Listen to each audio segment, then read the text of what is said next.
Parker Schnabel's fascinating rise to fame began with his grandfather John Schnabel searching for gold in the Klondike in the early 1900s. Despite many challenges, John's determination paid off, making him a millionaire miner.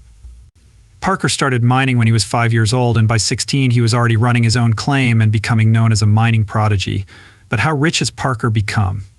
The answer might surprise you. So the Schnabel story and the Klondike all. In the early 1900s, a young John Schnabel packed his bags and headed north to chase his gold dream.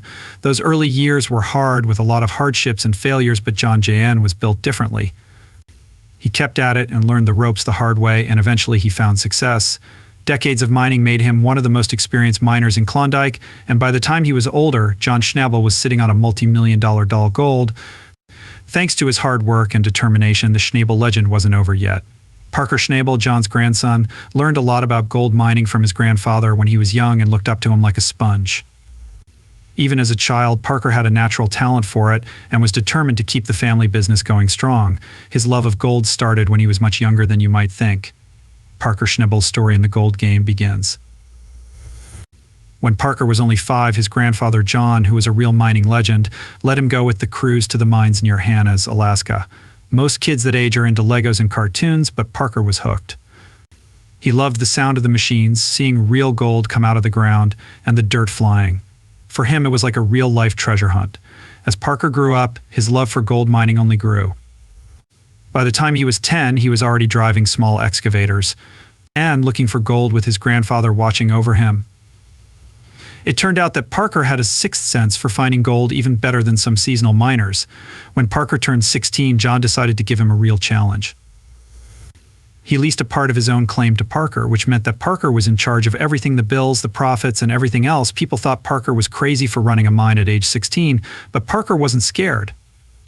He put together a crew of local miners, worked his tail off, and used his gold-finding magic to pull out.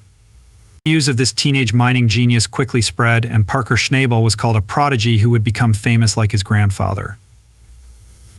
By 2012, Parker was already a Yukon gold-digging boss dude, making a lot of money and beating out experienced prospectors with his smarts and cool new mining tricks.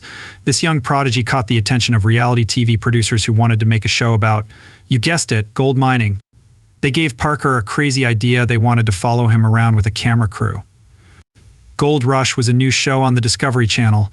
Parker, who was always the businessman and maybe a little the showman, saw this as a golden chance to spread his wings and share his family's legacy with the world. After a quick chat with Grandpa John, Parker said yes, and Gold Rush was born. From the first episode, Parker became a superstar. Viewers couldn't get enough of his youthful energy, his brain full of gold knowledge, and the way he hustled like nobody's business. It blew up, making Parker Schnabel a household name and one of the hottest young gold miners. But his fame didn't slow him down at all. He doubled down on his Porcupine Creek operation, hiring more people and bigger machines. Parker got creative, using his brains to come up with killer mining strategies, and he kept breaking his own gold records season after season. By his early 20s, he was bringing in over 3,000 ounces of gold in a single season, which is millions of dollars. He took his mining genius and turned it into an empire. Thanks to Gold Rush and his own undeniable talent, Parker went from being a promising rookie to an elite force who changed the way gold mining is done. But 2016 was a hard year for the Schnabel family because they lost Grandpa John, a legend in these gold fields who was 96 years old and lived a life most people can only dream of. For Parker, Grandpa John wasn't just losing a hero, he was also losing his biggest fan. Since Parker was a child, Grandpa taught him everything he knew, like how to read the land, run a crew, and find hard-to-find gold. He made Parker strong enough to handle the crazy life of mining. Now that Grandpa was gone, Parker was standing alone for the first time. It was sad, but Parker's fire in the belly wouldn't let him quit. He wouldn't let Grandpa John down, and he promised to carry on the legacy, making him proud. After burying Grandpa, Parker took over the reins of Schnabel mining and set some. He set serious goals for bigger digs and more gold than ever before. He also bought a bunch of new claims across the Yukon, including the legendary Eureka Creek, which was said to be the richest undeveloped land in the area. Suddenly, Parker wasn't just running one mine, he was a mining mogul with multiple claims spread out across the Yukon. It was a whole new ball game, and he had to learn how to plan really well and keep all of these moving parts running smoothly. Crews were working 247th rentals, and Parker's pay was skyrocketing. Parker became a one-man mission to show that you can be a mining success story and take care of nature at the same time. His mind came up with new ways to get the most gold with the least damage to the land he loved. Thanks to Parker's vision, the Yukon's wild beauty and its booming mining industry can coexist for years to come. You wouldn't believe it, but by the time he was in his mid-20s, Parker Schnabel was already a gold-dripping millionaire. Comes from being the star of the show Gold Rush, where cameras follow him around the Yukon as he hunts for gold. He reportedly made a cool $100,000 per episode, which is about $2 million a season. But wait, that's only the first treasure chest gold nugget in Parker's. You see, Parker's family owns half of the Yukon. When it comes to mining claims, it's like gold mine monopoly for them, and with Parker in the lead, they were crushing it. One season they made a whopping 3-5. Imagine getting enough gold to fill a bathtub every year. Parker's mind was spitting out lots of gold, adding millions more to his already huge bank account. But wait, there's more. Being the star of Gold Rush made Parker a global influencer, and companies like Crazy Mining Equipment, clothing brands, you name it, offered him endorsement deals. Suddenly, Parker wasn't just the king of the Yukon goldfields, he was a social media rock star. Parker used his fame to invest. Parker has a net worth of about $10 million, which includes top-of-the-line trucks for moving things around the mines, rental equipment to grow his business, and even real estate. If you add up his TV money, mining profits, sponsorships, and smart investments, that's not bad for a guy who used to play in the dirt with his grandpa. But unlike some flashy millionaires you see online, Parker keeps things pretty low-key.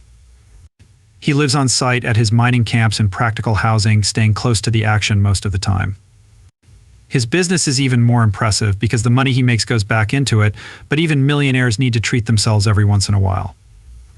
Back home in Alaska, Parker has a nice place, a 45-acre estate with a log cabin that looks like it belongs in a magazine. The estate has beautiful mountain views and is decorated in rustic charm with comfortable furniture. It's the perfect place to KK and relax after a long season and forget about a boring garage. Parker has a whole toy store in there. He has top-of-the-line trucks, ATVs, and everything else he needs to explore those mines in style. But Parker isn't just a one-estate guy. He also owns a commercial building in Hannah's, Alaska for extra money, and a vacation rental property in the Yukon Territory. It looks like Parker is building his own mini empire. And speaking of empires, let's talk about his car collection. It's enough to make any gearhead jealous. He has a Ford Raptor, which is the ultimate off-road beast. The Mercedes G-Wagon is pure luxury for those smoother rides, and Parker's Jeep Wrangler is a real miner's ride. For some custom awesomeness, check out his tricked-out Chevy Silverado. This guy loves his cars. They're the perfect mix of adventure-ready and top-notch quality, and they can probably handle a lot of mud without complaining. On top of that, he has a whole fleet of trucks and heavy equipment that keep his mining operation running like a well-oiled machine.